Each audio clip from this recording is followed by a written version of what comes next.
నాకిక్కడ అన్ని దేశాల వాళ్ళు ఫ్రెండ్స్ ఉన్నారు. ఎందుకో తెలుసా?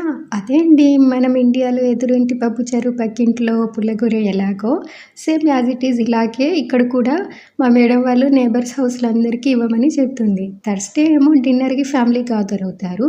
సాటర్డే ఏమో లంచ్‌కి గ్యాదర్ అవుతారు. మండే మాత్రం నేబర్స్ పక్కన వాళ్ళందరికీ నేను ఇలా ఫుడ్ చేసి ఇవ్వాలి. అందులో నేనేమో మళ్ళీ వీళ్ళకి 7 ఇయర్స్‌గా మన ఇండియన్ ఫుడ్డు బోండాలని అన్నీ మన ఇండియన్స్ ఫుడ్ అన్నీ టేస్టీగా చేసి పెట్టేశాను. ఇంకా నన్నెక్కడ వదులుతారు? సో, ఆ విధంగా నేను అన్ని ఇళ్ళలకి ఇవ్వాలనమాట. పక్కింట్లో, ఎదురింట్లో, ఆ పక్కింట్లో అన్నీ.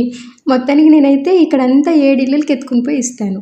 ఆ విధంగా నాలాగా పని చేయడానికి వాళ్ళొచ్చుంటారు కదా! కద్దామాలు. వాళ్ళంతా నాకు ఫ్రెండ్స్ అయిపోయారు. Uganda, Kenya, Ethiopia, Indonesia, Indians వీళ్ళందరూ నాకు ఫ్రెండ్స్ అయిపోయారు. మా గ్రూప్ పేరేంటో తెలుసా? నవ్వమాకండి. ఎదురింటి పప్పుచారు, పక్కింటి పుల్లగూర. మా గ్రూప్ వాట్సాప్ గ్రూపు అది పెట్టుకున్నా అనమాట. మీకు కూడా ఇలాగ ఎదురింటి, పక్కింటి ఏమైనా పుల్లగూరలు ఇచ్చి పుచ్చుకోవడాలున్నాయా? పోనీ మీరెక్కడైనా చూసారా? చూసుంటే కామెంట్ ప్లీజ్.